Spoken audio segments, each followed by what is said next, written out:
Hi guys, it is Dr. Ashite and Dr. Dharma, the nagging doctor, here to do our Talk Time Tuesday to entertain you with our fabulous outfits and interesting conversation.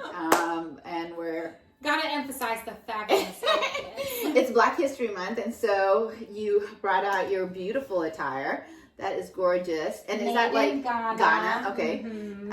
And is there different outfits that they wear there versus like Nigeria or, I mean? We definitely have different styles. Uh-huh. But the younger generation oftentimes will use our traditional fabrics to make more modern or Western. That's a very contemporary. Outfits. Exactly. So I could wear this, to work or any other setting, and of course people will know it's from Africa, someplace, but it's not really identifying to a particular place. Oh, well, lovely. Yeah. So talking about Black History Month, what's our discussion today? Well, today we're talking about health disparities in general, but we also wanted to make sure that, throughout this month, everything that we talk about kind of highlights some important social determinants of health, some disparities, and hopefully challenge all of us to be better, make things better. Yeah. Sometimes I feel like I talk about the same things over and over again. It's interesting because some of the people that watch our videos were like, well, you talk about social determinants of health. And I was like, wow, you even caught that, like you talk about how it affects minority patients and all. And I was like, yeah, okay, so someone's listening. Which is good. Yeah. People really do listen. Yeah. And so one of the reasons I think that we emphasize these topics is because I don't think everyone talks about it. It's a new part of what is coming into our culture after, Black Lives Matter. Bringing awareness to something that has been there and that has needed to be addressed, both in culturally, has also then pushed that into the arena of medicine for us to start to discuss it. And I still don't see it kind of everywhere where people understand or are fully aware of what that means. So I think it's important to keep... It's important to discuss it and keep, talking about it. And the truth is, sadly, sometimes I see defensiveness, within our community as health professionals because we see ourselves as agents of good, right? And we don't associate ourselves with racism or treating other people differently. But the fact of the matter is that the numbers do not lie, right? It is true today that an African American woman, when she goes to deliver a child, has a less chance of doing well or a positive outcome than, say, a Caucasian woman does, And it's interesting because when that same Black woman gets care from an African American doctor, their outcomes improve, right? This is data. It's not made up. It's true. So what is the difference? Where is that coming from? And I really think there's some biases that we have to really work on. For me, what that means as a physician is I have to advocate harder for some of my patients, especially when they end up in the hospital. I have to say, no, this is, you gotta look harder. You can't turn them away, because sometimes our biases dictate the way that we treat people and does affect outcomes. Yeah, there was a woman, a physician who was African American who had COVID, and I think you had even seen that. A lot of people have seen it where she was talking about the fact that while she was being treated and they knew she was a physician, the way that they treated her was so different, and she ended up dying. And so when one of our own can truly see the difference, and how do you identify that you are being treated different? I know when I'm a colored person and I'm being treated like a colored person versus when I'm not. Right. And I don't know how to quantify it though, I think especially at the hospitalists, when they're hospitalized, they know how they treat patients. They know, standard of care. And when you're not seeing what standard of care is, But how do they know that? You know, I mean, that's the thing is like, how do you teach someone to self-advocate so that they don't have poor outcomes and they don't just accept what that person is delivering as, you know, the best care? This is actually a very important question. So one, as patients, knowing your history, knowing your personal history matters. So for instance, I had a patient go into the hospital. She'd come to see us in our clinic, and the clinic nearly passed out while we were getting an echo done. Had to call the ER and get her, the ambulance, and get her to the hospital. Well, I followed up with the ER. They didn't find anything, but the ER doc was talking to me and said, you know, yeah, so everything checked out okay. You know, her usual anemia of 9 or 8.9. Now, if you don't know this, it's true that African American women tend to be anemic a lot, right? It's very common. Fibroids, heavy periods. And so this doctor told me, oh, and her usual anemia. So I later on called the patient and said, hey, do you have a history of anemia? And she goes, not that I know of. So I said, when was your last physical? Thankfully, her last physical was 3 months prior to this incident. So I said, go and pull your labs up. And sure enough, she had no history of anemia. So her hemoglobin was 14 in September, and within 3 months was at 8. Someone had made an assumption about her and didn't ask her the appropriate questions to then, you know, work her up appropriately. So my patient, if I hadn't been there to ask those questions, she wouldn't have known. But if she knew her history and the doctor said, oh, you're anemic at 8, she'd say, oh, I've never been anemic before. But she didn't know to be able to say that. So, I mean, I think that's a really good point. So one of the things that I gathered from your story is that, you advocated for her, you know, because you're a good doctor and she's lucky to have you. And I think that would be something fundamental that maybe everyone doesn't have. And it's not about us, even though, of course, we're amazing.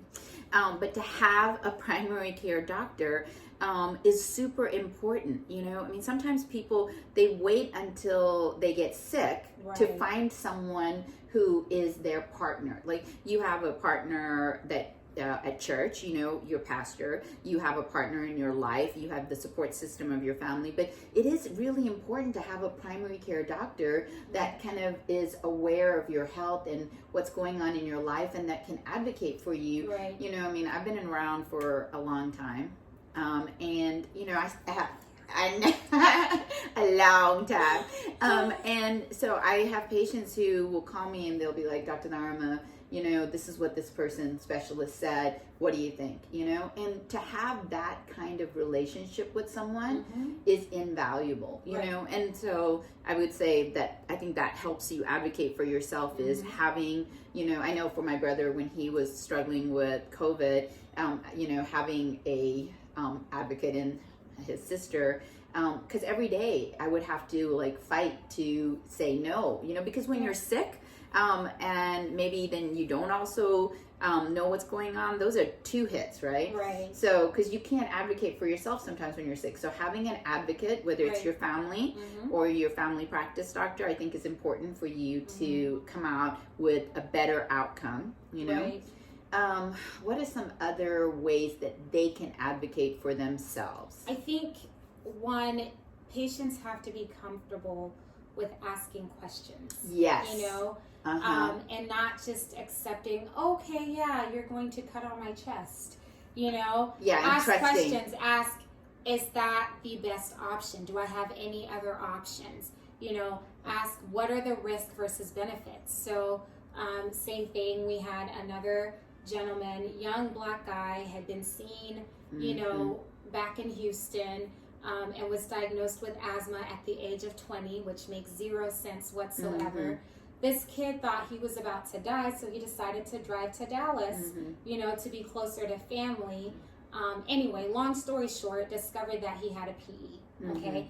It's a pulmonary embolism. It's a blood clot to your lungs. In the lungs, right. So he's in the hospital, and he's an athlete, you know, and he's being told that, okay, we're going to cut up your chest. And myself and another doctor had to ask his specialist, hey, okay, well, let's talk about his options now. What is the chance? Like, what are the benefits versus risk of this procedure? And they're like, oh, it's 50-50 either way. And we're like, if it's 50-50 waiting to see what the medicine does versus, doing surgery right now, can we wait a little bit just to see? Because cutting at someone's chest open is going to be a significant, change in their life. But, this gentleman wouldn't have asked the questions for himself, so we should be comfortable as patients. Anything, just asking, especially if it seems significant, if that is your best option, it's okay. You need to know for yourself. It's now, okay. So sometimes that doesn't go over perfectly. So let me give you 2 examples and maybe we can learn from them. One is when I would be you ask direct, right? So when you go to a doctor and you tell them what you read on WebMD and that this is the best treatment for you, that is not going to go over well. Right. Okay. Yeah. That doesn't go over well with anybody, you know? And it's so asking the question like, well, and also, okay, so asking the question in a way that makes sense is, I think, very helpful. But another thing is when you are asking, how you ask, I think makes a difference. And then allowing the answer, maybe you're not happy with the answer. So like with my brother, I would be like, well, I read this on Up to Date. What are your thoughts? So that's not like, oh, I want him to have this. And they would be like, no, I don't think so. And I don't want to do that. It's not standard of care. I was like, well, that's just what it says there. But what do you do typically? And so you allow them to then not feel attacked, right? And it doesn't mean that they're going to do what you would like or want, but you're still participating as a partner in your healthcare. Exactly. Because I think that's one of the issues where, if you're just sitting there getting information and absorbing it, like that is your only option. Like I had a patient who went to a surgeon, and if you go to a surgeon, guess what you're going to get? Surgery. And so she was like, well, I couldn't get in to see you. And so then afterwards, when we're discussing it, I was like, well, we could do this before we even go there. And she's like, well, why didn't they offer that to me? Well, if all you have is a hammer, then all you're going to get is hammered. And that's, that's the only option that's available. So, I think when we're trying to teach y'all about social determinants of health and asking questions and self-advocating, these are all things that hopefully you can be aware of, that you can get a second opinion, right? I am totally fine when patients go and they're like, well, so one person I was taking care of for HIV had an endocrine issue. So then they went to the endocrinologist, and then the endocrinologist said, well, you need to see a specialist for your HIV. And I was like, okay. So I didn't know about this till after the fact. So then they go to the HIV specialist and they're like, oh, you're seeing Dharma. Oh, she can take care of this. Why are you here? Now, I wanted to call the endocrinologist and be ugly, but I let that go. Because it does not matter to me. And the patient was like, well, why did they do that? Because they didn't ask questions. They just followed through. They didn't say, oh, well, Dr. Dharma's taking care of that. They were like, oh, okay, well, obviously the endocrinologist knows. So that they didn't self-advocate. And then, it cost them a lot of money, that little journey, instead of just being able to see one doctor who could take care of multiple of their issues. Right. So, again, self-advocating means asking questions. I think we're hitting this home and strongly for a reason. It doesn't mean go in assuming everyone is against you. No. The truth of the matter is we all have biases. I have my own biases, right? It doesn't mean that I'm racist against any one group or the other. It just means that I'm human. And so I have to recognize them and acknowledge them, so that when I encounter situations where there's a potential for them to rear their head up, I check myself and make sure that I'm taking care of my patient the best way that I can, or interacting with people in the world the best way that I can. It's not something that's intentional. A lot of things are built in. Yes, there is racism, but there is this thing of positive regard.